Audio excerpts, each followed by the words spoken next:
नमस्कार प्यारे बच्चों, हम पढ़ रहे थे technique in biology. Technique in biology में हमने क्रोमेटोग्राफी वाला टॉपिक स्टार्ट कर रखा था। क्रोमेटोग्राफी की डेफिनेशन क्या होती है, क्रोमेटोग्राफी को हाई परफॉर्मेंस लिक्विड क्रोमेटोग्राफी क्यों कहा जाता है और क्रोमेटोग्राफी का प्रिंसिपल क्या होता है, इसके बारे में हम बात कर चुके हैं। आज जो हम बात करेंगे वो टाइप्स ऑफ क्रोमेटोग्राफी के बारे में बात करेंगे।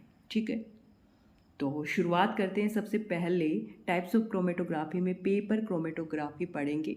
क्रोमेटोग्राफी की डेफिनेशन मैं आपको पहले ही बता चुकी हूँ, एक बार फिर से यहाँ पर डिस्कस करेंगे। देखिए, सैंपल से डिफरेंट कंपाउंड्स या फिर कंपोनेंट को आइसोलेट करने के लिए जिस टेक्निक का यूज किया जाता है उसे क्या कहा जाता है, क्रोमेटोग्राफी कहा जाता है। यहाँ पर देखिए, सैंपल से अलग अलग कंपोनेंट को अलग करने के लिए पेपर का यूज किया जाता है। इस वजह से इस क्रोमेटोग्राफी को क्या कहा जाता है, पेपर क्रोमेटोग्राफी कहा जाता है। आप सभी को पता है कि जो सैंपल होता है उसमें डिफरेंट डिफरेंट क्या होते हैं, कंपोनेंट होते हैं। अब इन कंपोनेंट को सेपरेट करने के लिए जिस टेक्निक का यूज किया जाता है उसे तो क्रोमेटोग्राफी कहा जाता है ना। और कंपोनेंट को सेपरेट करने के लिए पेपर का यूज किया जाता है, इस वजह से इसको पेपर क्रोमेटोग्राफी कहा जाता है। ठीक है, आगे चलिए।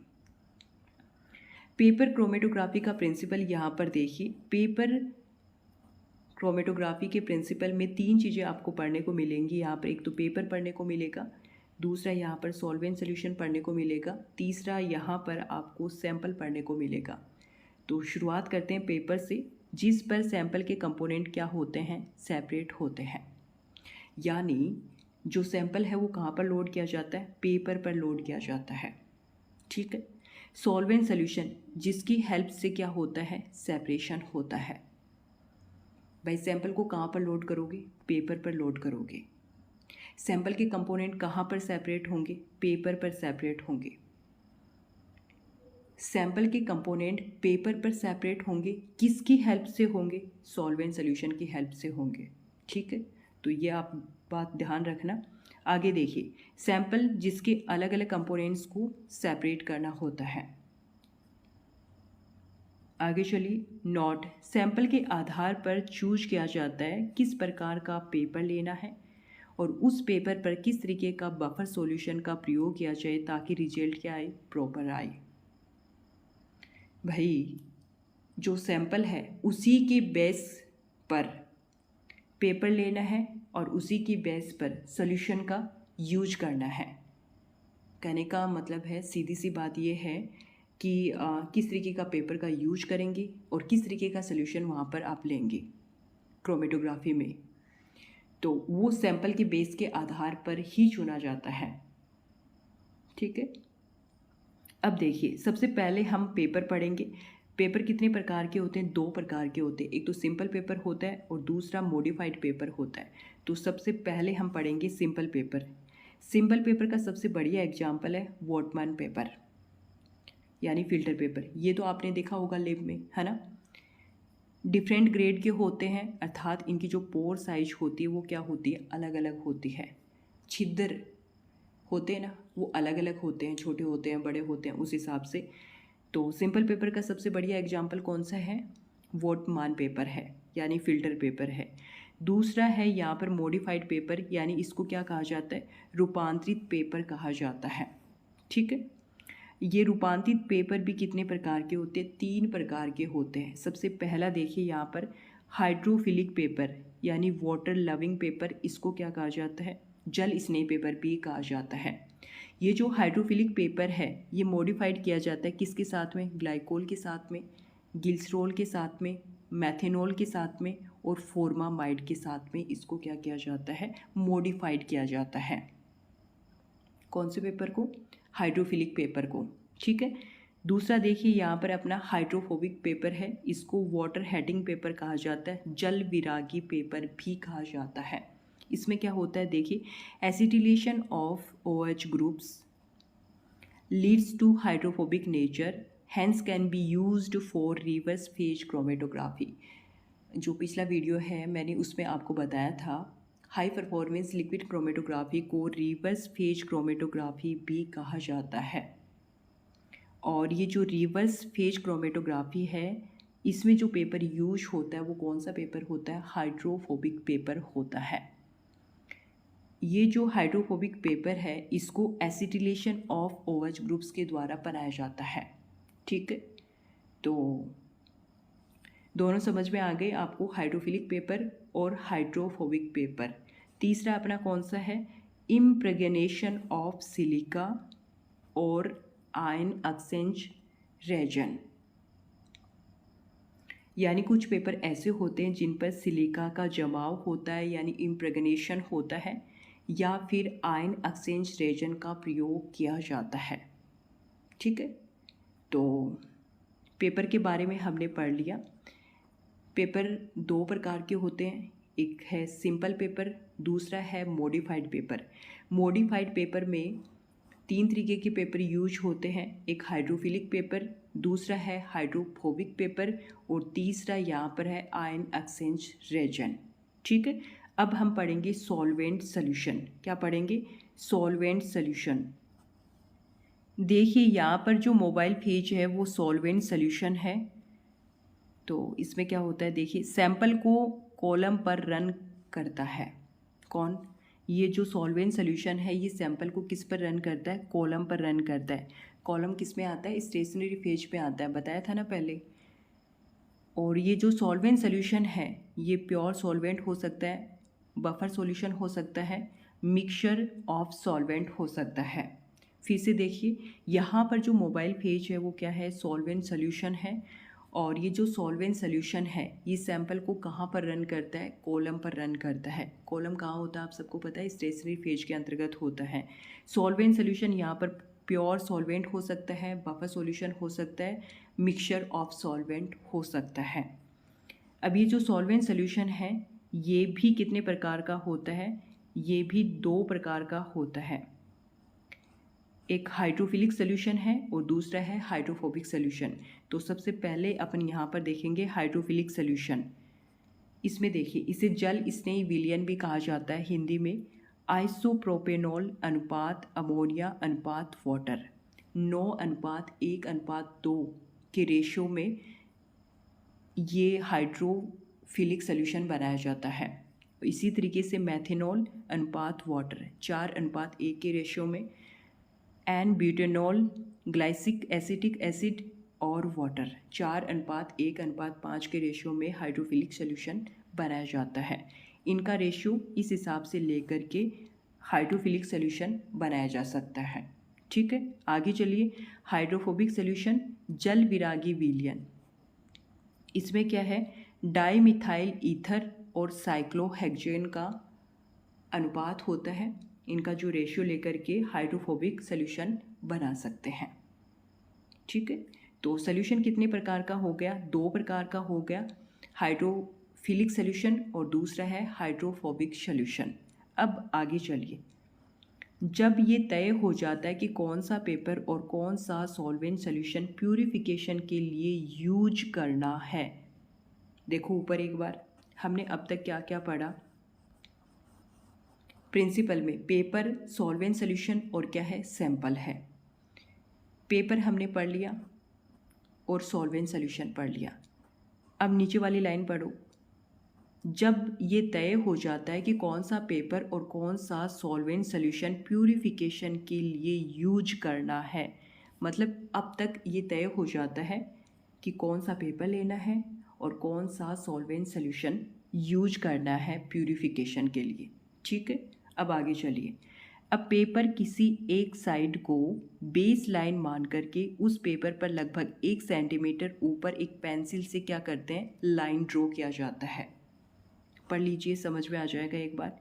इस पेंसिल से लाइन इसलिए ड्रॉ करते हैं क्योंकि इस लाइन पर सैंपल अप्लाई किया जाता है, जिसका हमें क्या करना है, आकलन करना है, आकलन एनालिसिस करना है। सैंपल एक या एक से ज़्यादा हो सकता है। ठीक है, क्या समझ में आया इससे, देखिए। और मैंने अभी अभी एक बात और बताई थी आपको कि सैंपल के बेस पर ही हम पेपर और सॉल्वेंट सॉल्यूशन यूज लेते हैं। भाई सैंपल का पता चल जाता है तो उसी की बेस पर पेपर चुना जाता है और उसी की बेस पर सॉल्वेंट सॉल्यूशन चुना जाता है। तो अब तक ये तय हो जाता है कि कौन सा पेपर लेना है और कौन सा सॉल्वेंट सॉल्यूशन लेना है। अब ये लाइन क्या बोल रही थी, अभी जो हमने पढ़ा ये ऐसे बोल रहा था आपको क्या लेना है, एक पेपर लेना है। पेपर कि एक साइड को आपको बेस मान लेना है और उस बेस से पेंसिल की सहायता से 1 सेंटीमीटर की लाइन क्या कर लेनी है, ड्रॉ कर लेनी है। जैसे मैंने ये लाइन यहाँ पर ड्रॉ कर ली, ठीक है। ये लाइन ड्रॉ क्यों की जाती है यहाँ पर, क्योंकि यहीं पर क्या करना होता है, सैंपल अप्लाई करना होता है। इस वजह से ये लाइन यहाँ पर क्या की जाती है, ड्रॉ की जाती है। कहाँ पर, पेपर पर, ठीक है। बस ये सारी बात यही बोल रही है। अब देखो यहाँ पर ड्रॉ भी कर रखा है, ये पेपर ले लिया, क्या ले लिया, पेपर ले लिया, ठीक है। और यहाँ पर 1 सेंटीमीटर की दूरी पर ये लाइन यहाँ पर ड्रॉ कर दी। लाइन ड्रॉ क्यों की जाती है, क्योंकि यहाँ पर सैंपल क्या किया जाता है, अप्लाई किया जाता है। अब यहाँ पर देखिए ये अपरेटस है क्रोमेटोग्राफी का, देखिए इसे समझिए, ठीक है। अब देखो ये यहाँ पर एक क्या है, कॉटन थ्रेड है, क्या है, कॉटन थ्रेड दिखाई दे रहा है, ये वाला, ये यहाँ पर क्या है, कॉटन थ्रेड है। इस कॉटन थ्रेड की क्लिप, ये जो क्लिप है ना, क्लिप, इनकी सहायता से ये यहाँ पर पेपर लटका हुआ है, क्या, फिल्टर पेपर यहाँ पर लटका हुआ है। किसकी सहायता से, क्लिप्स की सहायता से यहाँ पर फिल्टर पेपर लटका हुआ है, ठीक है। यहाँ पर ये क्या है, सॉल्वेंट, यहाँ पर लिखना आप टैंक, क्या लिखना, टैंक लिखना। सॉल्वेंट टैंक में क्या भरा हुआ होता है, सॉल्वेंट सोल्यूशन भरा हुआ होता है। और यहाँ पर ये क्या है, सॉल्वेंट है, ठीक है, दिखाई दे रहा है आपको। अब देखो ये क्या है, यहाँ पर सॉल्वेंट है, ठीक है। और ये लाइन जो है हमने ड्रॉ की थी ना पहले 1 सेंटीमीटर की दूरी पर, क्योंकि ये लाइन क्यों ड्रॉ की जाती है, क्योंकि यहीं पर सैंपल को क्या किया जाता है, लोड किया जाता है। और ये सैंपल के क्या है, स्पॉट है, ठीक है। अब देखो ये जो डायग्राम है ये असेंडिंग पेपर क्रोमेटोग्राफी का है। असेंडिंग पेपर क्रोमेटोग्राफी क्यों कहा जाता है, क्योंकि ये जो सॉल्वेंट है यहाँ पर दिखाई दे रहा है नीचे की तरफ आपको, ये ऊपर की तरफ ऐसे फ्लो करता है, यानी ये सॉल्वेंट यहाँ से ऐसे ऊपर फ्लो करेगा, ऊपर फ्लो कर रहा है, इस वजह से इसको असेंडिंग पेपर क्रोमेटोग्राफी कहा जाता है। अब ये जो सॉल्वेंट है ये यहाँ तक रन हुआ है, देखो सॉल्वेंट सोल्यूशन यहाँ तक रन हुआ है। ये तो मैंने आपको डायग्राम समझा दिया। अब फिर से सुनो एक बार, देखो ये यहाँ पर क्या है, सॉल्वेंट है। ये लाइन जो पहले ड्रॉ की थी 1 सेंटीमीटर की दूरी पर पेपर पर, वो लाइन है। इस लाइन पर क्या किया जाता है, सैंपल को लोड किया जाता है, ठीक है। ये स्पॉटिंग लाइन है, यानी ये जो ये है ये क्या है, सैंपल के कंपोनेंट हैं, ठीक है। ये यहाँ पर सॉल्वेंट टैंक है जिसमें क्या भरा हुआ है, सॉल्वेंट सोल्यूशन भरा हुआ है। ये फिल्टर पेपर है जो क्लिप्स के माध्यम से यहाँ पर क्या हुआ है, लटका हुआ है। और ये यहाँ पर कॉटन थ्रेड है। सॉल्वेंट सोल्यूशन ऊपर की तरफ जाता है, इस वजह से इसको असेंडिंग पेपर क्रोमेटोग्राफी कहा जाता है। और यहाँ पर ये सॉल्वेंट यहाँ तक पहुँच चुका है। अब एक बात ध्यान से सुनना, यहाँ पर ये जो फिल्टर पेपर है इस पर ये जो लाइन ऐसे खींची हुई है, ये लाइन इस सॉल्वेंट में डिप नहीं होनी चाहिए।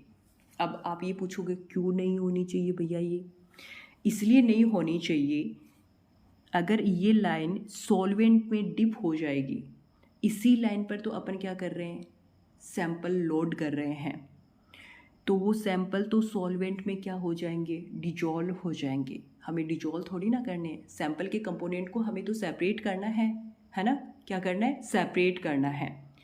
इस वजह से इस सैंपल लाइन को सॉल्वेंट में डिप नहीं किया जाता है, ठीक है भाई। ये सारा काम अगर हमें डिजॉल्व ही करना था तो सॉल्वेंट भी लेकर सीधा ही सैंपल को डिजॉल्व कर देते। हमें तो सेपरेट करना है, सैंपल के कंपोनेंट को सेपरेट करना है। इस वजह से इस लाइन को सॉल्वेंट में डिप नहीं किया जाता, सॉल्वेंट से हमेशा ऊपर रखा जाता है। क्लियर हो गया। अब आगे चलिए,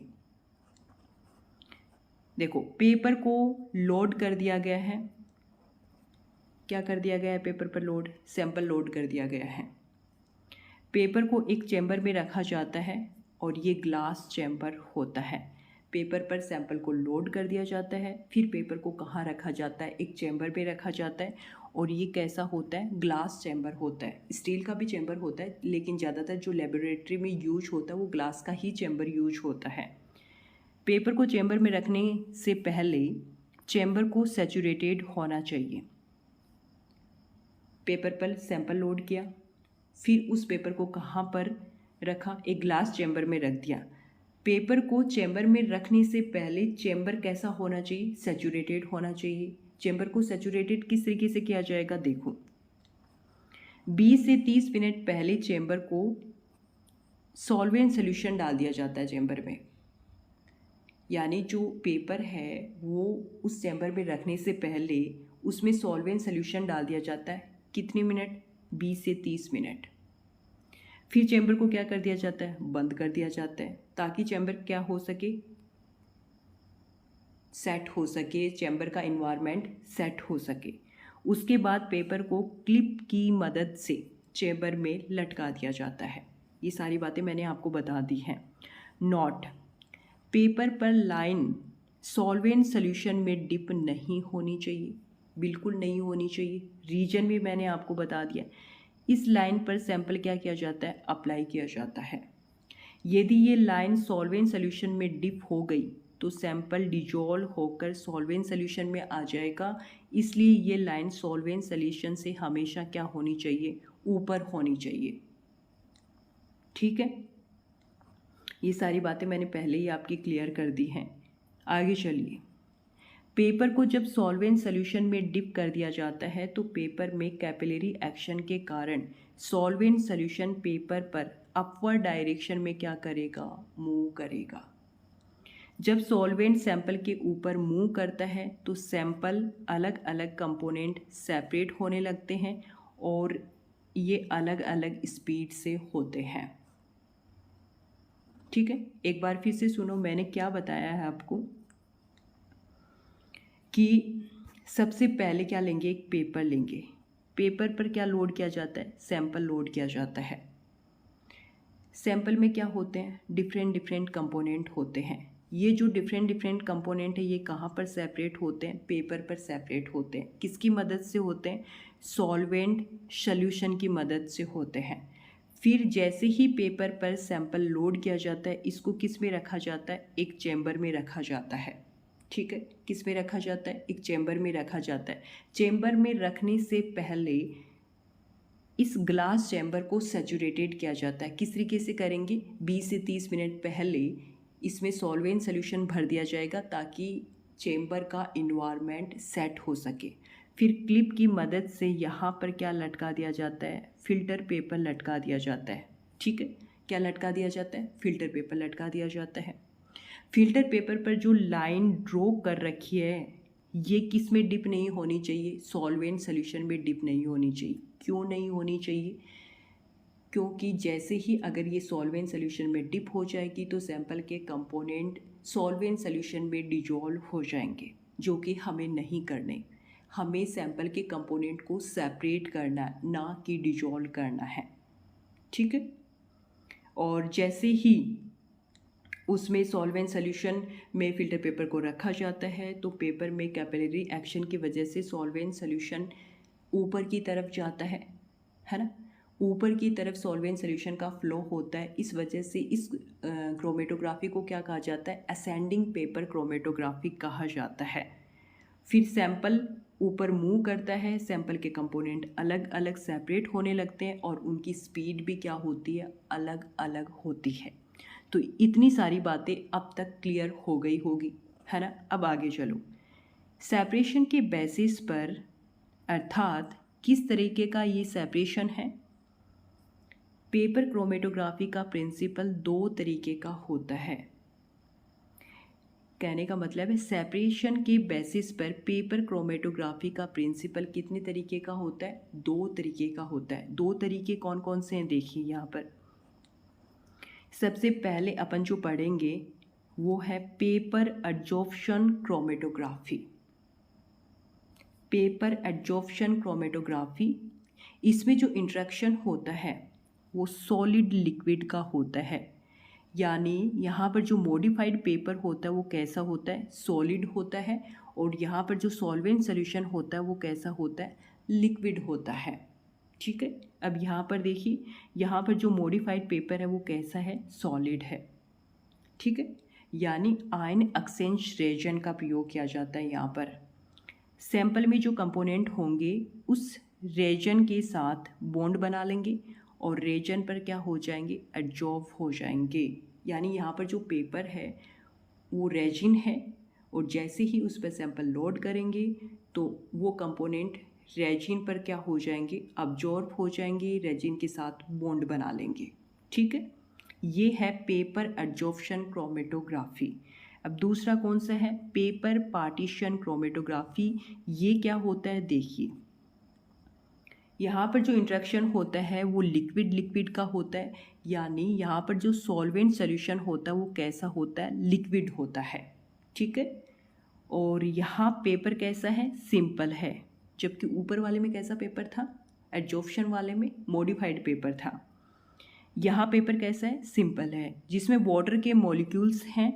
वाटर के मॉलिक्यूल्स स्टेशनरी फेज की तरह कार्य करेंगे। अब स्टेशनरी फेज क्या कार्य करती है, भाई सेपरेशन का काम करती है ना। स्टेशनरी फेज में क्या होता है, कॉलम होता है जो सैंपल के कंपोनेंट को क्या करता है, सेपरेट करता है। यहाँ पर वाटर के मॉलिक्यूल स्टेशनरी फेज की तरह कार्य करेंगे। पेपर में वाटर मॉलिक्यूल भी कैसे हैं, लिक्विड है, और सॉल्वेंट सॉल्यूशन भी कैसा है, लिक्विड है। इस वजह से ये इंट्रैक्शन कैसा है, लिक्विड लिक्विड है ना, और वो कैसा था, सॉलिड लिक्विड था। अब आगे देखिए, यहाँ सैंपल के कंपोनेंट का क्या होता है, पार्टीशन होता है। पेपर को चैम्बर से क्या निकाल लेते हैं, बाहर निकाल लेते हैं। अब यहाँ पर देखिए, पेपर पर जो स्पॉट फॉर्म हुए हैं उनका डिस्टेंस मेजर कर सकते हैं, जैसे ये सिंपल पेपर है। ठीक है, और यहाँ पर ये क्या है, ये तो वो लाइन है, इस लाइन पर सैंपल लोड किया जाता है और सॉल्वेंट सॉल्यूशन की मदद से ये कंपोनेंट पेपर पर क्या होते हैं, सेपरेट होते हैं। एक कंपोनेंट ये है, एक कंपोनेंट ये है, ये कंपोनेंट ये है। ठीक है, अब ये जो कंपोनेंट हैं इनके बीच की जो डिस्टेंस है वो भी ज्ञात कर सकते हैं, वो भी क्या कर सकते हैं, मेजर कर सकते हैं। आगे देखिए, कंपोनेंट के बीच की डिस्टेंस ज्ञात करने के लिए आरएफ वैल्यू का प्रयोग करते हैं। किसका प्रयोग करते हैं, आरएफ वैल्यू। आरएफ वैल्यू क्या होती है, रिटार्डेशन फैक्टर। क्या होती है, रिटार्डेशन फैक्टर। अब देखिए, ये पेपर है और ये सैंपल के कंपोनेंट हैं, और ये कंपोनेंट के बीच की क्या है, डिस्टेंस है। इस डिस्टेंस को आरएफ वैल्यू के द्वारा ज्ञात किया जा सकता है। आरएफ वैल्यू क्या है, रिटार्डेशन फैक्टर। क्या है, रिटार्डेशन फैक्टर। अब यहाँ पर देखिए, रिटार्डेशन फैक्टर इक्वल A/B, यानी रिटार्डेशन फैक्टर बराबर A/B, यानी डिस्टेंस ट्रेवल बाय कंपोनेंट्स। नीचे देखिए, डिस्टेंस ट्रेवल बाय सॉल्वेंट। ठीक है, आरएफ वैल्यू होती है वो 0 से 1 के बीच में होती है। किसके बीच में होती है, 0 से 1 बीच में होती है। अब नीचे देखिए, यहाँ पर डायग्राम आपको दिखाई दे रहा है।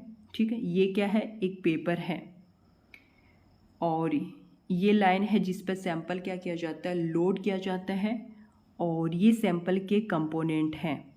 तो ये जो डिस्टेंस है वो किसकी है, वो ये तो सैंपल की है, और ये यहाँ पर आपको पता है नीचे क्या था, अरे भाई नीचे सॉल्वेंट था, और इधर क्या, सॉल्वेंट टैंक था जिसमें सॉल्वेंट सोल्यूशन भरा हुआ होता है। तो ये जो दूरी है ये किसकी है, सॉल्वेंट की है।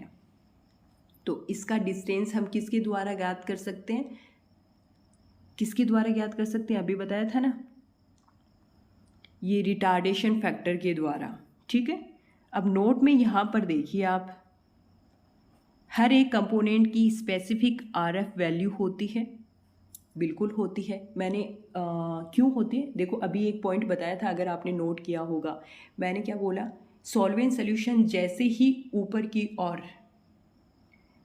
की ओर फ्लो करता है तो जो सैंपल के कंपोनेंट हैं वो क्या होते हैं, अलग अपनी अपनी स्पीड पर सेपरेट होते हैं पेपर पर। यानी हर कंपोनेंट की एक अपनी स्पीड होती है, तो उनकी एक आरएफ वैल्यू भी होगी। होगी कि नहीं होगी? होगी ना। तो इसीलिए कहा है कि हर एक कंपोनेंट की स्पेसिफिक आरएफ वैल्यू होती है।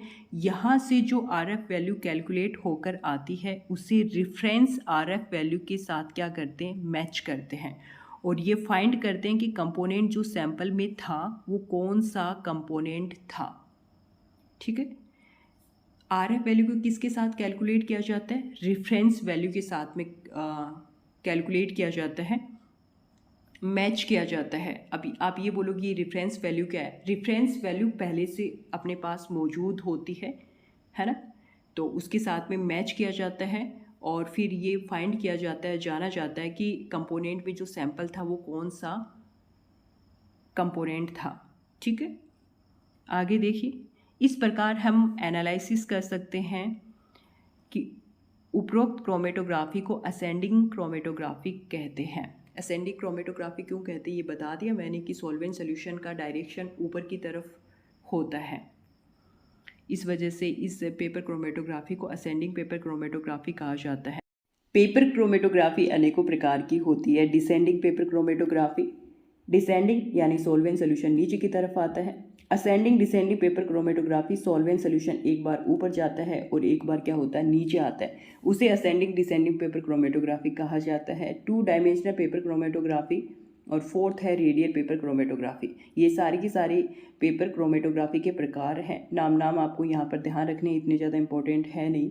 Application of paper chromatography, application बहुत ज़्यादा इंपॉर्टेंट है पेपर क्रोमेटोग्राफी की, यहाँ से क्वेश्चन पूछा जाता है, पूछा भी जाएगा।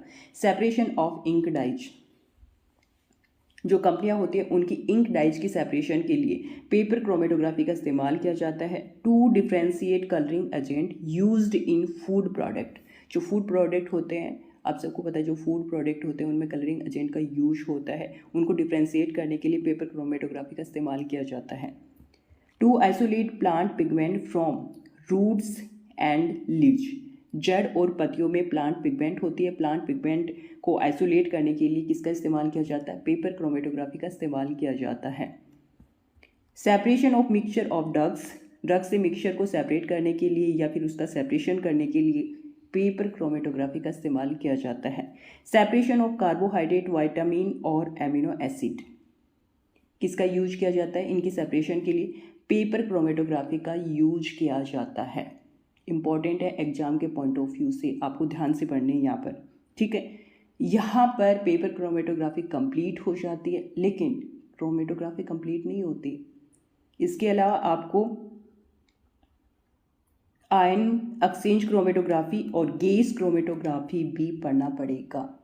सिलेबस में सिर्फ क्रोमेटोग्राफी लिख रखा है लेकिन उससे काम नहीं चलेगा, ये दोनों भी आपको पढ़ने पड़ेंगे। ठीक है, तो वीडियो बहुत ज़्यादा लंबा हो गया है। पेपर क्रोमेटोग्राफी आपका कंप्लीट हो गया। ऐसा सोचा था कि दोनों ये तीनों ही इसी वीडियो में करवा दिए जाएंगे, लेकिन नहीं होगा। आज शाम को आयन एक्सचेंज क्रोमेटोग्राफी और गैस क्रोमेटोग्राफी का वीडियो मिल जाएगा 9 बजे। ठीक है, तो उसको पढ़ लेना, फिर क्रोमेटोग्राफी आपका कंप्लीट हो जाएगा। ठीक है, तो एक स्टूडेंट ने मैसेज किया था कि माइक्रोस्कोपी पर वीडियो बनाया जाए। माइक्रोस्कोपी पर वीडियो, एक वीडियो तो नहीं बन सकता, मतलब एक वीडियो में माइक्रोस्कोपी कंप्लीट नहीं होगी। ठीक है, तो और एग्ज़ाम बहुत ही ज़्यादा नज़दीक आ चुकी है, जितना पढ़ लिया उसको फटाफट से रिवीजन करना है। ठीक है, और जहाँ तक संभावना है माइक्रोस्कोपी से 2 क्वेश्चन तो पूछे जाएंगे, है ना। कभी कभी कोई टॉपिक छूट भी जाता है, ऐसी बात नहीं है कि सभी टॉपिक से तो क्वेश्चन थोड़ी ना आते हैं, ना भी आए, आ भी सकता है, कुछ कह नहीं सकते। तो वीडियो ना बने ना तो आपको क्या करना है, डिस्क्रिप्शन बॉक्स में टेलीग्राम चैनल को ज्वाइन करना है। वहाँ पर माइक्रोस्कोपी की ईजी लैंग्वेज में जो नोट्स बना करके मैं PDF बना करके टेलीग्राम पे डाल दूँगी, तो वो खुद भी एक बार रीड कर लोगे ना तो क्या पता क्वेश्चन सही हो जाएगा, है ना। कई बार ऐसा होता है कि लास्ट में कोई चीज़ें देख करके जाते तो क्वेश्चन सही हो जाता है, तो मैं ऐसा कर सकती हूँ, है ना। और आपको लग रहा है नहीं वीडियो ही बनाना चाहिए तो फिर बताना मेरे को, वीडियो बना देंगे, ठीक है। इस वीडियो लेक्चर में इतना ही। जय हिंद, जय भारत।